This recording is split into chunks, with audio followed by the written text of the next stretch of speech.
What language do you speak at home? Well,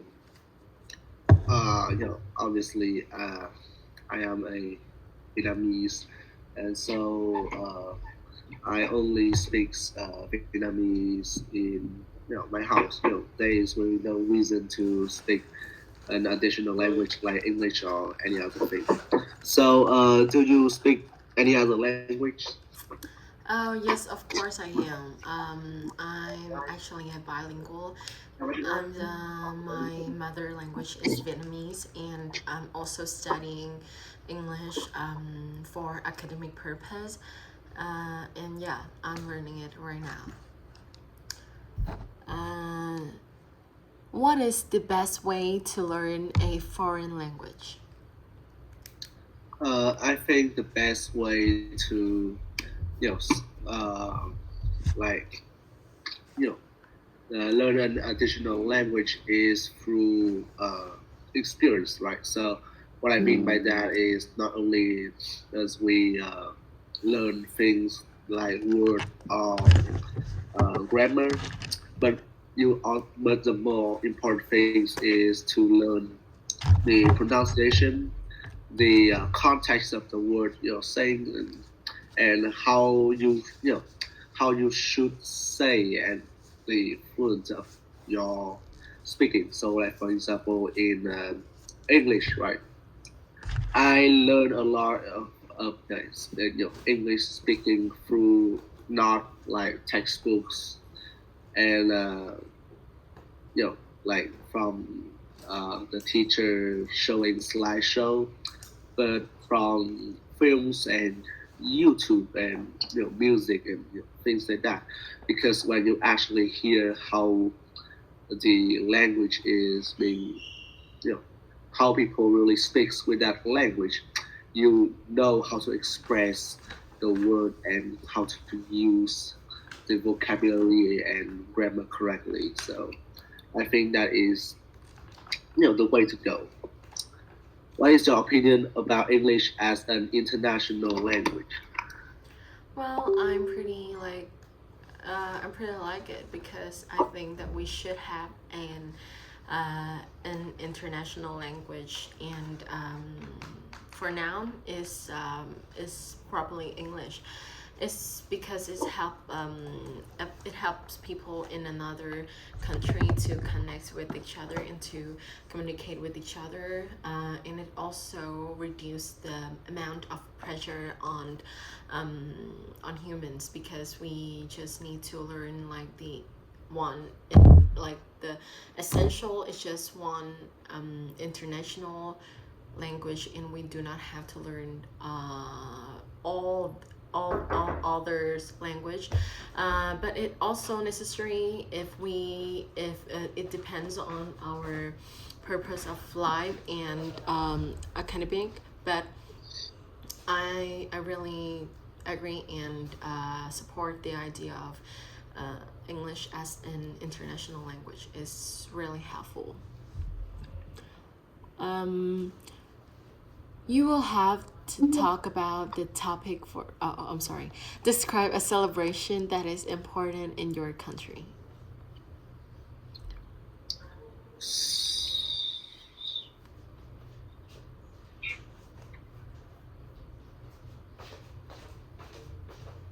Alright, so uh, I will tell you about this celebration, which is the Mid Autumn Festival. Well, I'm not really sure when was it originated or like when did the festival start. But I think it's largely influenced by you know uh, the nearby Asian countries. But Vietnam, of course, have a unique spin to it. So, as the name suggests, Mid Autumn Festival happens during Mid Autumn, which is on the August of each annually, like each year's, and it only happens once. It's only have a span time of one day, and in that day there are various things you can do. The most three important things is first of all, uh, it's I don't really know how to call it. It's like a unicorn dancing. So what I mean by that is, people will watch a group of performers who train and specialize in dancing very unique form of uh, dance.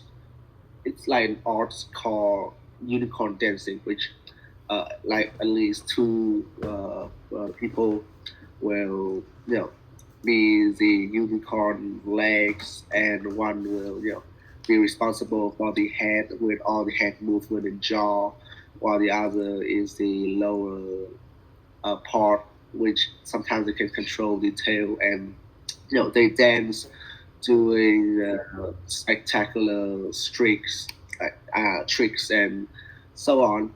The more in, the more important and interesting part, I would say, is the lantern. Is uh, what is that? The name is the lantern parade. Yeah. So as the name suggests, all you do is have at least a lantern and go around with people. So it's formed like a trail of lights where you look from the uh, higher point up. It looks like trail of lights, which usually to signals two mythical characters in Vietnam mythos to come down and enjoy the party. And lastly is eating a mooncake, which is a special cake that uh, have a variety of in, of topping, but usually it is like a mix of different kinds of things like coconut nuts and sausage, like Asian sausages.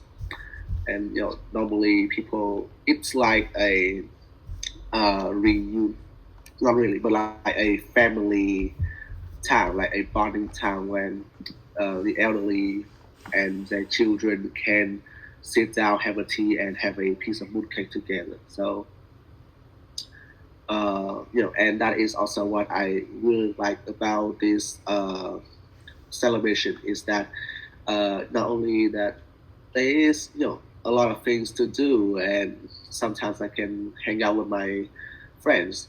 It's more important that I can have time to spend with my family, and in such a fast-paced society today, it's very important to have some time with the you know close people with you. So yeah, right. So, uh, how important do you think customs and traditions are for a country? Well, I think custom and tradition play a crucial role in countries' culture, because I think it's a really important thing for each country to present their own culture, and their face to the world. And it's the thing to distinguish each country with others, with their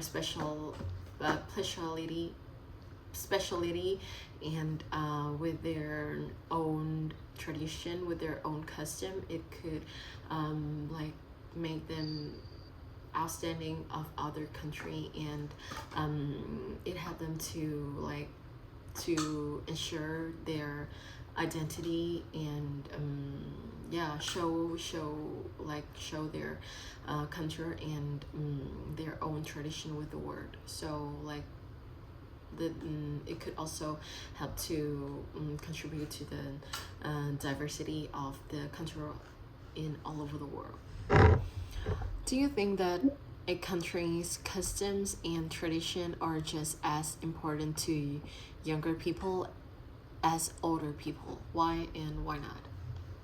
I think absolutely, especially in a time where there's almost immediately informations and the internet, so everyone can get exposed to other culture, and there's a lot of back and forth between the other country traditions and customs.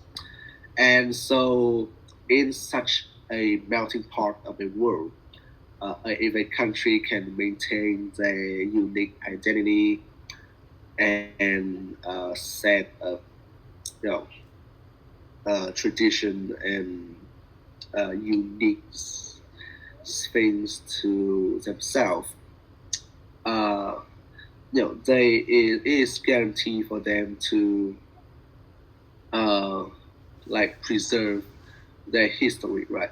So if you like think about like Japan, right? When you think about Japan, you think like Mount Fuji and blossom trees, sushi and stuff. And now if they suddenly they all have like uh, Statue of Liberty and hot dog and stuff like that, it doesn't make it a country anymore. It's so you start to see the point when things that makes them the way they are, it gets mixed and it loses the value of their country, and so it makes everything looks the same and feel the same, and that is something that both generation younger or older doesn't want. And furthermore, uh, you know, a country customs also and traditions also comes with many valuable knowledge.